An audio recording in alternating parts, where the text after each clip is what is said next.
All right. Well, first of all, we would like to begin by addressing something that's already been mentioned, which is this. The heart chakra, as we mentioned yesterday, is that initial point of reference, which is from which, when your soul root projects the vital energies from the soul to create your life expression, is the first space that you can pinpoint that is conjured in the creation of your being. And as such, what that strongly can open up for you is the idea it's a kind of spiritual, or we'll call it metaphysical type of an umbilical cord, in a sense, from the soul root to the life expression.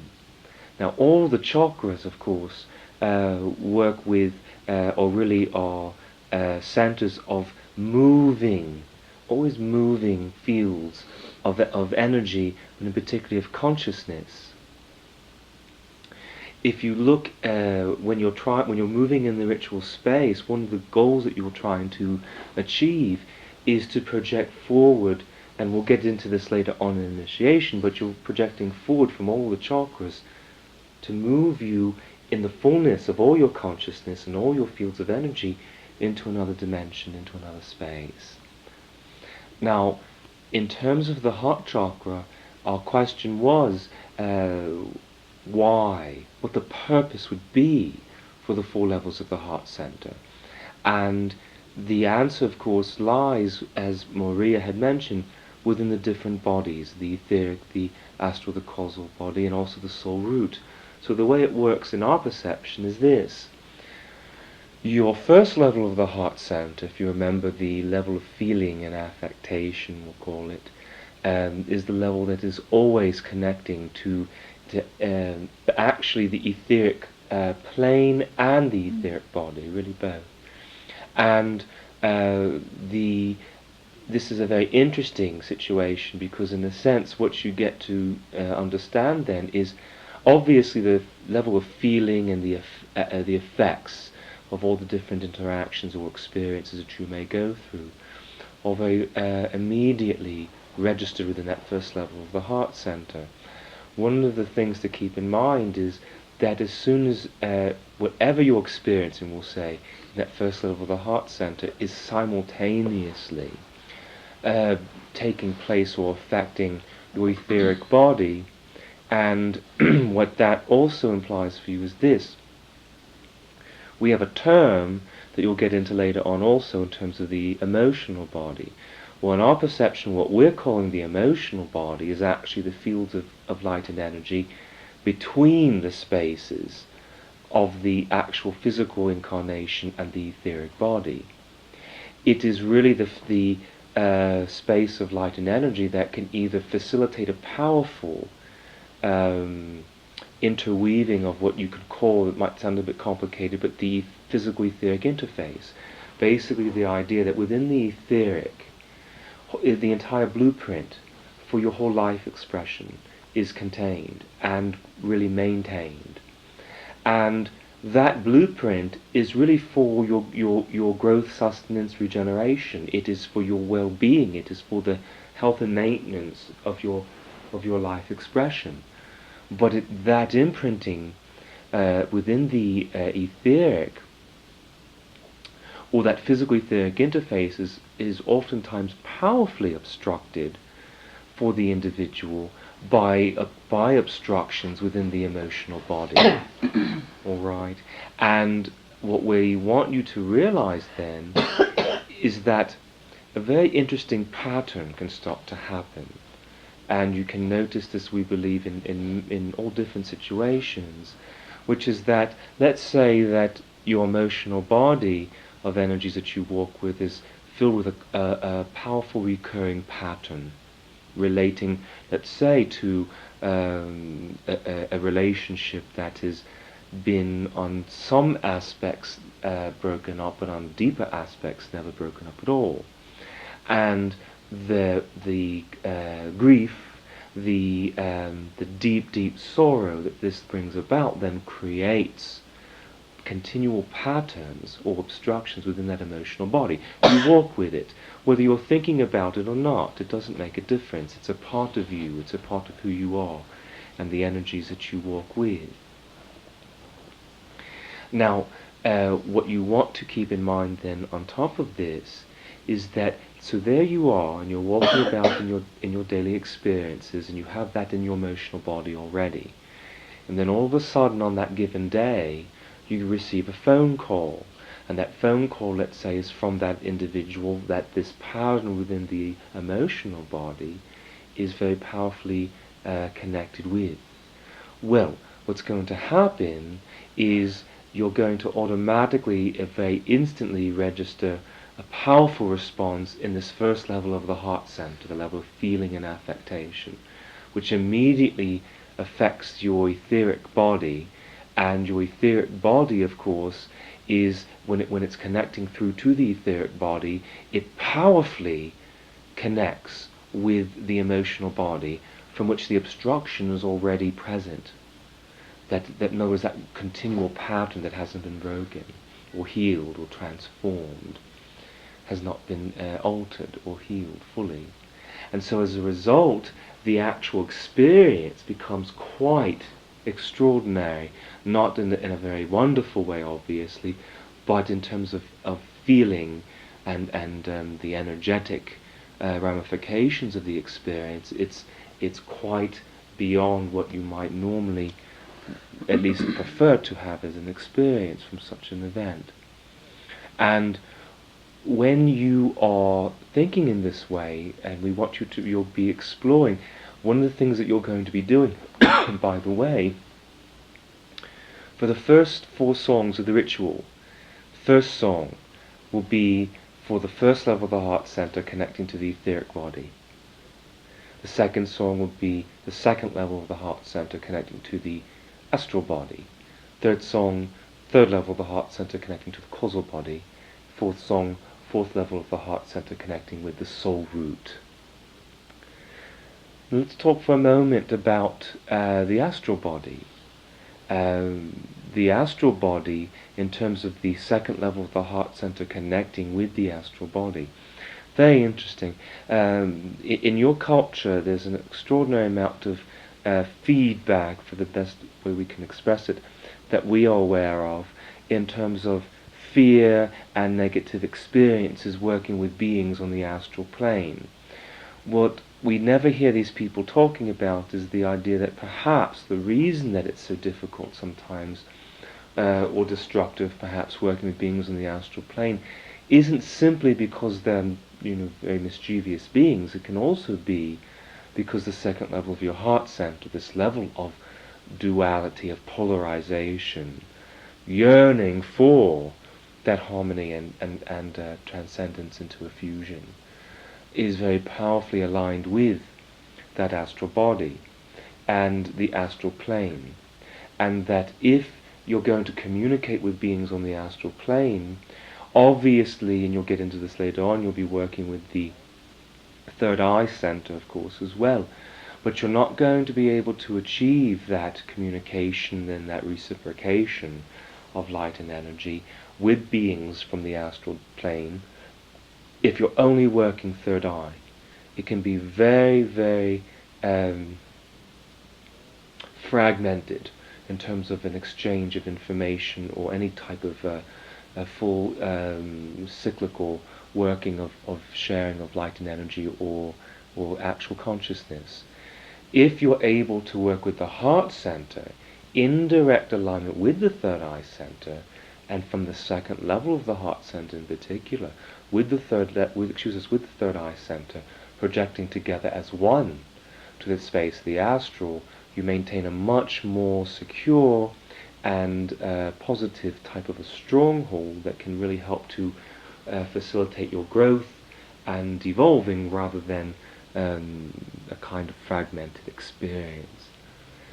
The third level of the heart center that we talk about as your personal altar before the scheme of things, of course, connects with the space of the causal body. Now, the causal plane is an extraordinary plane. it is really the space or the plane in which what we call the God-centered space of mind connects so powerfully into. And what that means is that if you're trying to gain higher wisdom, the idea that all truth is contained within the light and so on, then it's from the space of the third level of the heart center working together in unison with the crown chakra. We'll go through these things further because you'll also be connecting, you'll explore, for example, connecting the root chakra with the heart chakra and the crown, and doing some workings that way as well. But the point is, if you work from the third level of the heart center with the crown center, and you're trying to then project that light and energy straight through to the causal body and the causal plane, you can be in a much more effective space to be able to really receive information and to really have a powerful learning experience or growth process. And of course the fourth level of the heart center we talk about in terms of the space of the vital essence that connects right through to the, of course, the soul root and a higher self as a projection of consciousness from the space of the soul root. Very directly and very naturally, the fourth level of the heart center is just an immediate connection in our perception. It will connect through all the bodies. In other words, the fourth level of the heart center is going to connect through all the bodies, straight through to the soul root. And in the space of the soul root, of course, there's a true union in our perception. Union may not, we'll call it a perfect harmony with the God-Goddess, light and energy.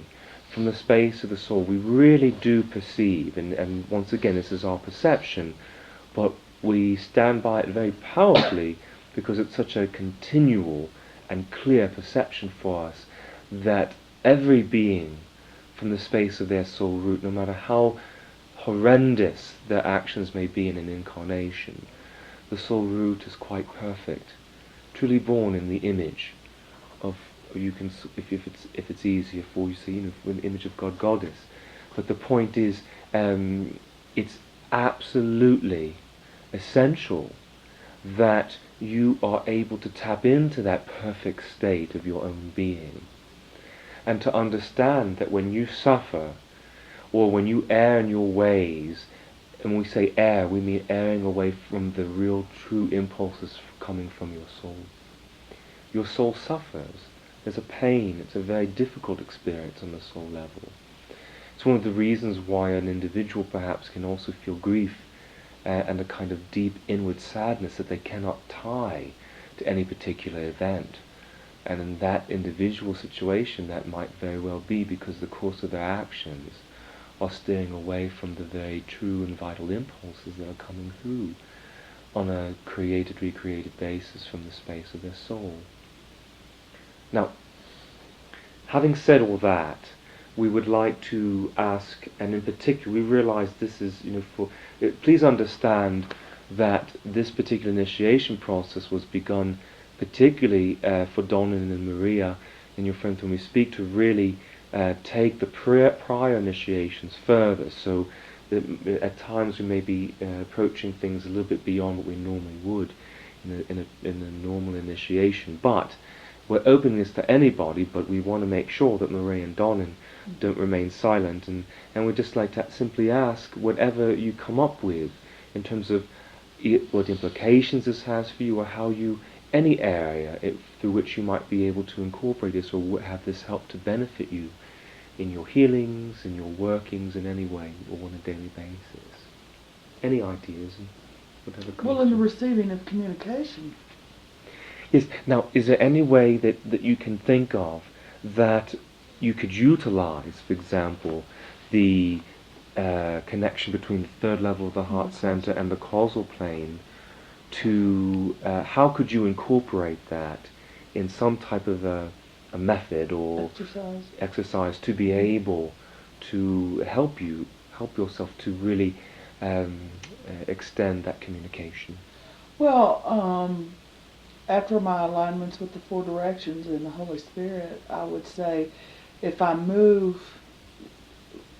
begin it really with moving into the third level of the heart center and aligning it with that.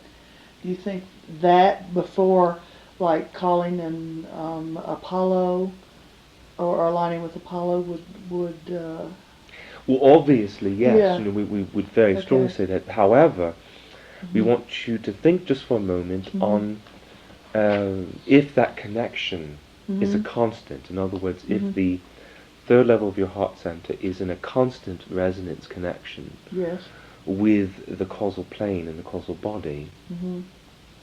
what you might be able to do to draw upon that idea, to take advantage in the sense of that continual connection, that you don't have to keep on recreating through your own awareness and efforts. It's something that was already a given. Um.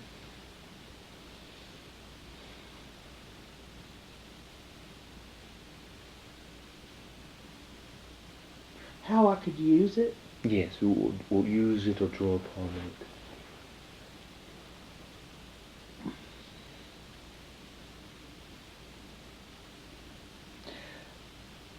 I'm not taking the question. It's. It's just a matter of just don't think of it as something that you need to have some very deep thought process to achieve. It's a matter of being creative. You know, in other words, if you see that there's a connection, what could you look at it even in a way, playful's not the right word, but just think of it and say, well how could I creatively take advantage of this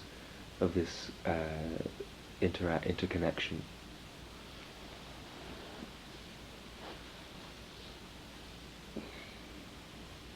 If it's if it's already there, it's there, and All right. Well, so let us give you okay.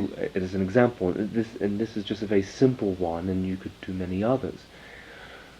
We always remember how in the initiation we always Mhm. talked about the third level of the heart center, very much your Mhm. altar in the personal Mhm. scheme of things, and how you could place things on that altar. Mhm. Mhm. Well, you could actually create a structure on the altar, preferably in some type of a living archetype or sacred geometry, Mhm. that you would then utilize to maintain for you a special working in terms of bringing through the information. So in other words, so that you can begin to maintain that connection with, say, Michael, if that was going Mhm. to be the one, Mhm. or say Apollo, Mhm. from the space of the third level of your heart center, by creating a geometry or living archetype that will always be in resonance with, say, Michael or Apollo, whoever the being might be, and asking that through your causal body, excuse us, that the workings, that all the information, all the communication that these particular beings are trying to share with you or feel is Mhm. important for you to embrace Mhm. or entertain, that they utilize that geometry as a kind of a portal through that will bring it through the third level of the heart center Mhm. and into your greater cognitive awareness. Mhm. Do you see what we mean? It's Mhm. a very Yes. simple gesture, Mhm. but the idea is what we oftentimes really probably could never stress enough is that it's not so much that you as a people lack in any way the ability to achieve extraordinary transformational changes. It's oftentimes simply not taking careful stock or notice of all the potential opportunities or just creative ways that you Mhm. could strengthen your processes. Do you see what we mean? Mhm. All right. Anyone else in terms of the um, uh, what we talked about in terms of the levels of the heart center with the four bodies?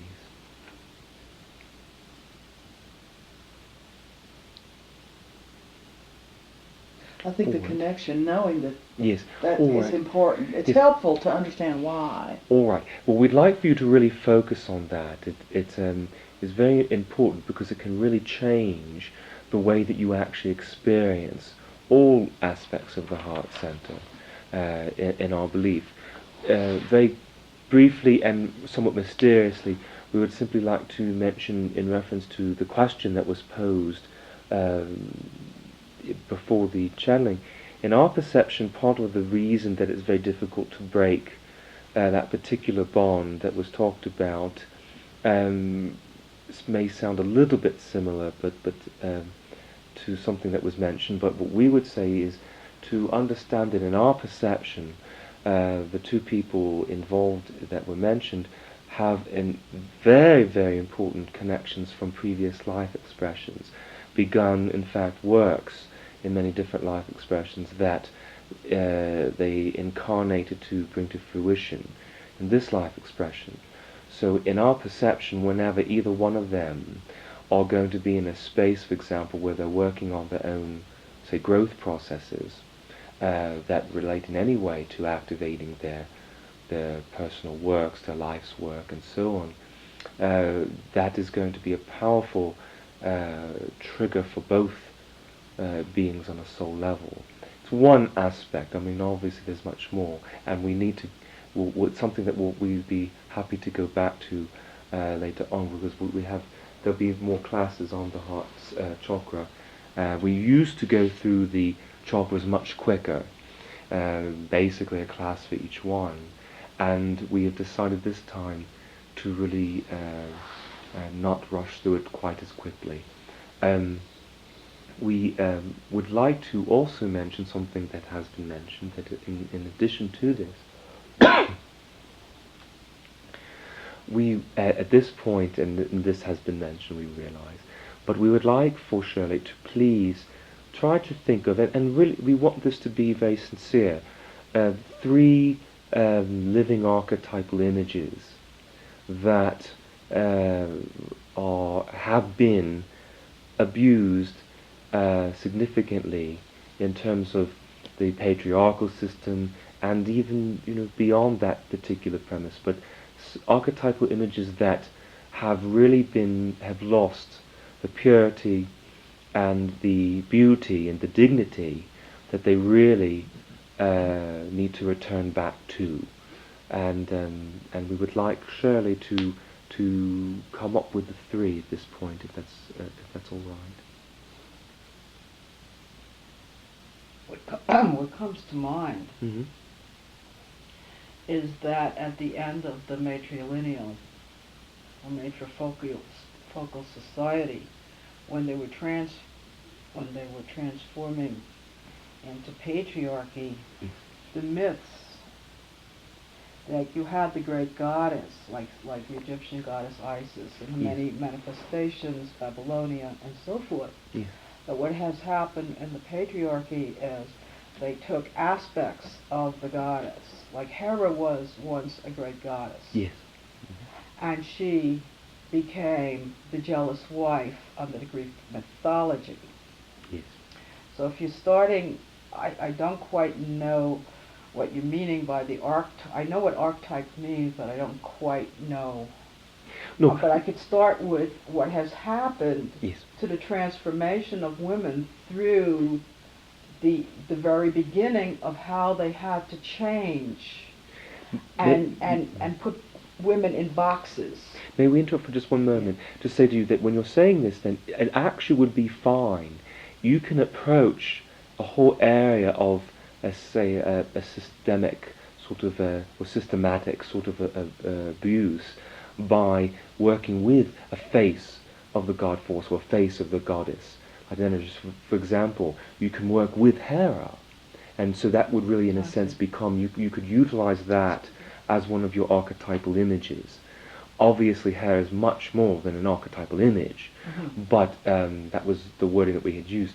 But that can be used as one of them if you like, and to think for a moment, and you can use any that you would choose to, but be aware that you can approach it in such a manner, and but just as what you want to do is you would state which one you want to use, and just like you're doing, we apologize for interrupting your thought process, but then you can explain just the way you were doing the aspects that you feel have been abused. So please excuse us, and you can please continue. Okay, I don't know if I could quite think that way.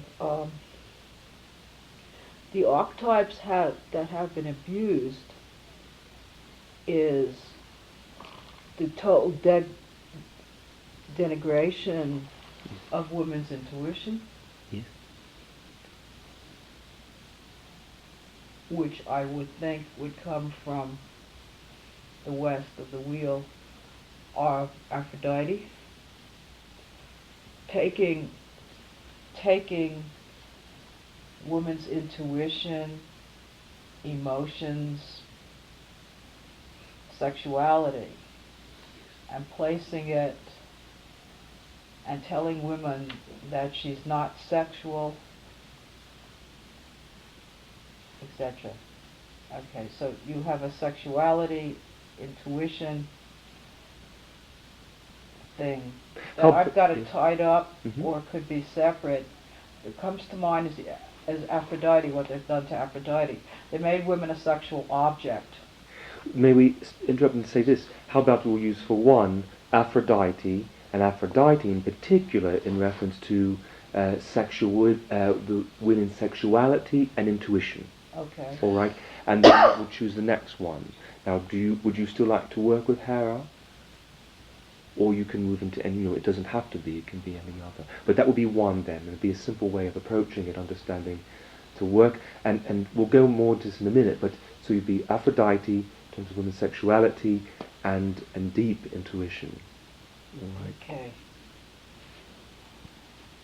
Women have been always told that men know, and they don't know. So you're dealing with the woman's mystery, the inner knowing that's innate to a woman from the womb. There's an inner knowing that the patriarchy has taken away and belittled. How would that differ from the intuition? Yes. I think it is, the inner knowing is the tapping into the great mystery. All right. Mm-hmm. And to represent the tapping into the great mystery, I would use the Native American grandmothers. All right, wonderful, wonderful. Mm-hmm. All right. And then a third one, please. Yeah, I'm thinking. Oh, no problem, no problem. Okay, wait a minute.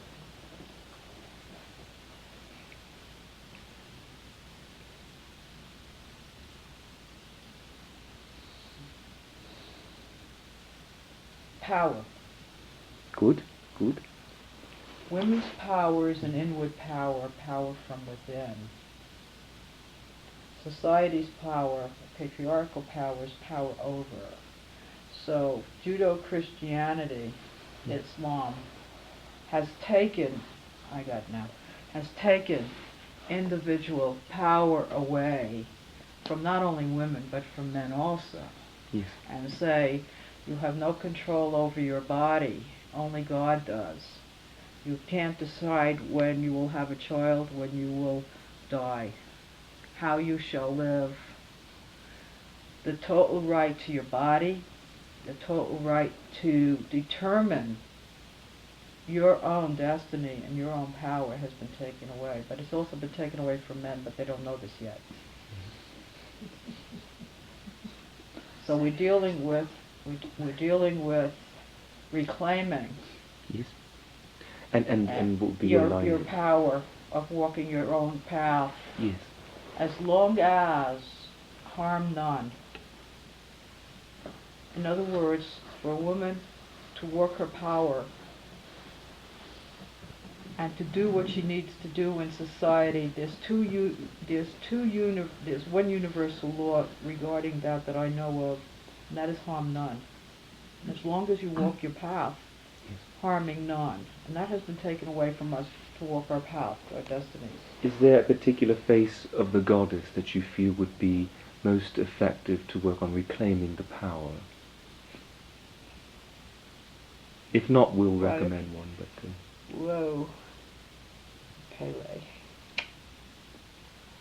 I don't know if Pele is the one. That's we would fire. Yeah. No, wait a minute. Kali. Oh, okay, you know what energy is?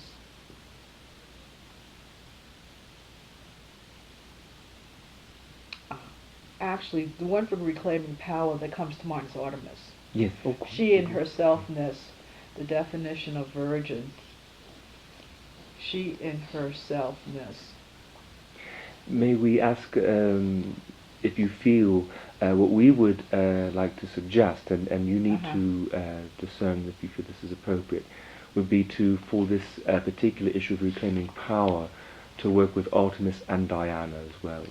In our perception, although oftentimes thought of as the same, in terms of different cultures, in our perception they're not exactly the same at all, but they're very intrinsically connected at the same time. Would that be all right for you? Do you think that would be all right? I had them connected. Just tell me a little bit about Diana.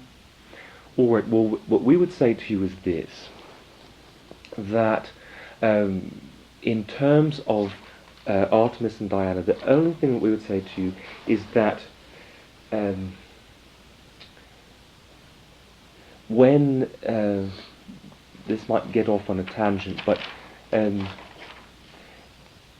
the mystery of how a face of the goddess or a face of the god force is actually created is a long subject, and it's something that we can go into another class. However, in our perception, it's very powerfully borne out between the interaction between the culture and the spiritual worlds. It's a full reciprocation of energies between the two realms that brings about, that draws an aspect of, say, the goddess light and energy forward for the culture, and the culture is drawing that aspect forward and helping to assist in the process of rooting it into an actual prevailing face of that light and energy that can continually assist that culture through their days. And the difference in our perception is really mostly in terms of the different cultures, the two cultures that conjured Artemis and Diana, rather than the actual aspect of the goddess light and energy that was brought down. So what we would say is that if you want to get to the source of the real, absolutely, for lack of a better word, primordial goddess light and energy that really was conjured forth or brought forth to be able to assist these peoples, if you work with both, it's like, you might think we like this word of spectrum, but you're embracing it from both ends of the spectrum, and we think you'll get a fuller experience. What I'm thinking of as you're talking is that we have been fragmented. Absolutely, yes. And to come back into the whole. Yes. I think Artemis and Diana, the way, whichever culture you want to embrace, yes, represents being a whole. Yes. All right. And so is everyone clear on those three focuses? Is that any We're question? going to move into the space of these goddesses and work with the... But But there's one catch to it. Which ones did I say? I forgot. Hera. No. I'm Diana Hera. Not Hera. No. You're looking at Aphrodite. Aphrodite and the grandmothers. Grandmothers. Yes. And then also Artemis and Diana. Now, How would Kuan Yin fit in? Now, if you'd like, you could utilize Kuan Yin with the grandmothers. With the grandmothers. That's right. Okay. Would you like to do that? Yeah. All right. Now, what we would like to please ask, because obviously when you're in the ritual space they can all get somewhat lost out, to just do it on a piece of paper during the preparation, to write it out. And you can put it on the altar that anyone can look at if anyone gets a little bit lost without any time, to reclaim a clear direction. Because we're going to ask of you all to utilize what we talked about in terms of the 4 levels of the heart center to specifically assist you in the process of the healing of these 3 actually rather significant. These are not very simple areas, these are broad areas that encompass quite a lot of your histories. But to help to heal and change that process, to in a sense, you help the culture to evolve beyond the space of its present limitations through the transformation of the abuse and the fragmentation to return to wholeness and a space of true harmony.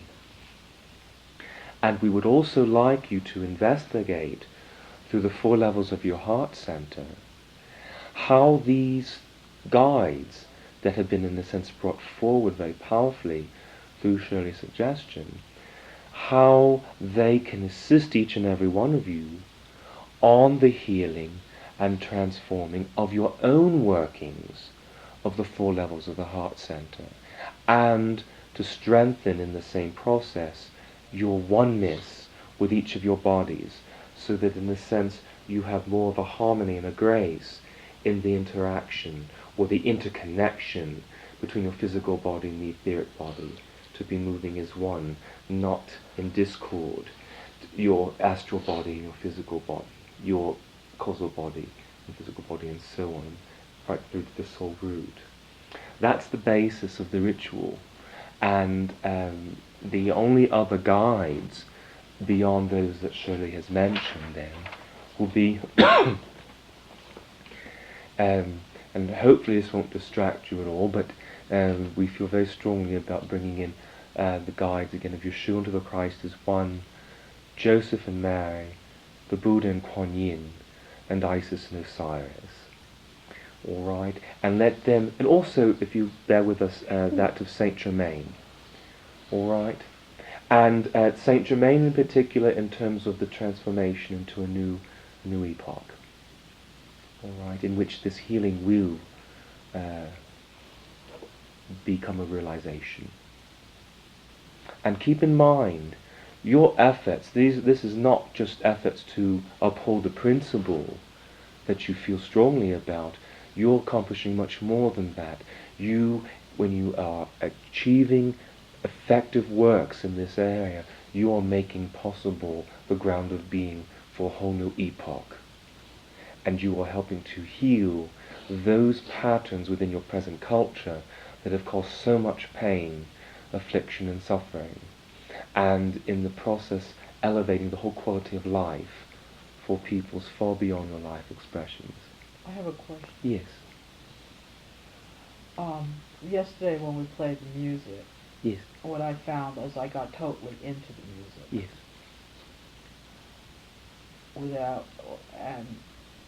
Okay, what happens if I hear the words now? Yes.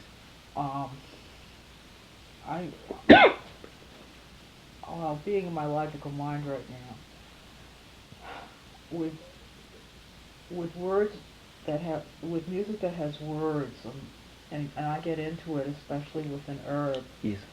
I would like to know. There's a lot going on, you know. If you want to bring in all these energies, Yes. I don't know if I could do both. I don't know. Hopefully, Yeah. what you want to be able to do is this. Yeah. Have the lyrics of your music, relate them, always be correlating them to the whole focus.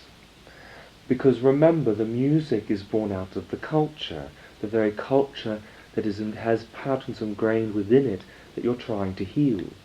So the patterns that you're talking about are so all-encompassing for this present culture that any music born of the culture is in some way going to tie into it.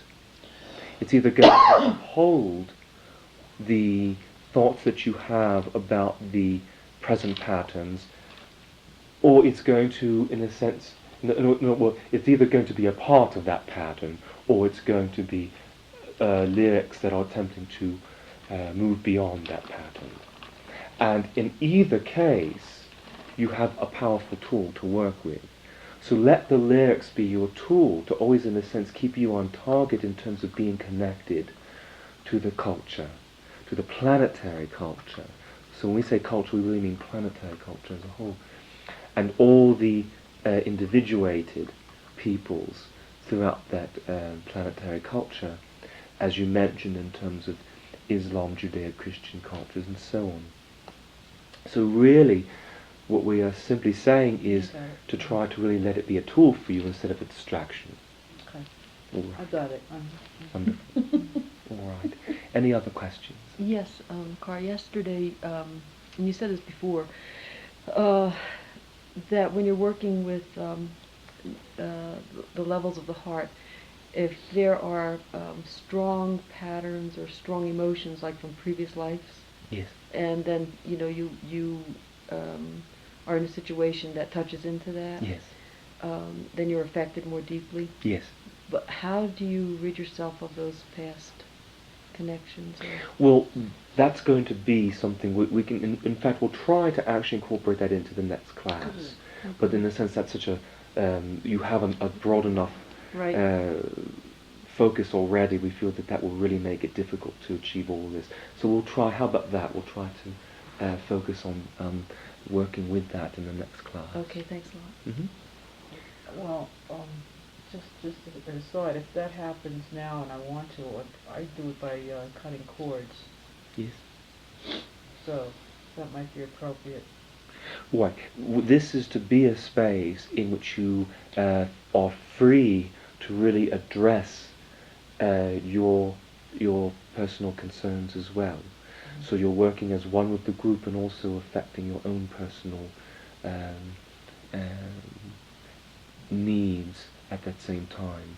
Because any action on any individual's part in the group that facilitates their own healing process is going to help all, not just you as an individual. Mm-hmm. All right. Well, we wish you all a very beautiful ritual. We ask that you try to experience the broad planetary cultures and to try to experience not simply, your ritual will be much more effective. Don't only focus between these aspects of the goddess light and energy and all of the destructive consciousness. Try to also find within the planetary cultures through the histories those peoples, those beings who did not play into these patterns as well, because you have more of an energetic support to assist you in a transformational process. All right, we wish you a very, very beautiful ritual and a wonderful healing process as well. Thank you all very much. Thank you.